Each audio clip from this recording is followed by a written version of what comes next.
তো দেখো বিয়ে বাড়ি থেকে আসলে মেকআপটা তুলতে যে কত কষ্ট লাগে, এত কষ্ট করে সাজি 1 ঘন্টায়, আর এখন কিন্তু 1 মিনিটও লাগবে না, মেকআপ সব উঠে যাবে। তো আমি কিন্তু এত মেকআপ করি নাই, তোমরা এখনই বুঝতে পারবে, কিন্তু আমি এত মেকআপ কিন্তু করি নাই। এই যে তো দেখেছ আমি কিন্তু এত মেকআপ করি নাই, দেখেছো আমার অরিজিনালি মুখ কিন্তু এরকম, কিন্তু একটু একটু মানে এখন মাস্তা পড়তেছে, তার জন্য কিন্তু একটু ফাউন্ডেশন দিতে হয়। তো আমি এত কিছু মেকআপ করিও না, আমি অরিজিনালি দেখতে সুন্দরী বাইগান। এই দেখো। হ্যাঁ, কিন্তু মানুষের রূপ যে সব সময় থাকে না। যখন আমার বিয়ে হয়েছিল তখন কিন্তু অনেকটা সুন্দর ছিল, একদম আমি কিচ্ছু মুখে লাগাই নাই, কিন্তু এখন তো সুন্দরের থেকে যে কি হয়ে যাচ্ছি, এখন একটু সে একটু লাগাতে হয়।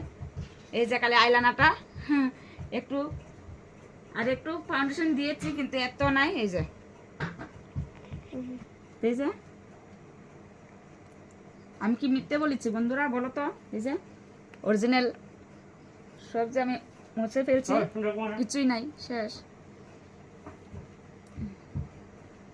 এই যে একটু লিপস্টিক,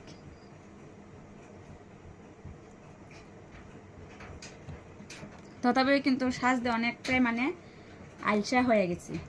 আগে কিন্তু সাজুগুজু করতে অনেকটাই ভালোবাসতাম, আর এখন এতটা আলসা হয়েছি সাজতে একদম ইচ্ছা করে না। আর এখন যাওয়া সেরেছি, এই যে আবার তুলে ফেললাম। আর এগুলি যদি আমি রাত্রে না উঠাই আমার ঘুমেই পাবে না। হয়েছে এখন কাজল দিয়ে ভূত, লিপস্টিক দিয়ে ভূত।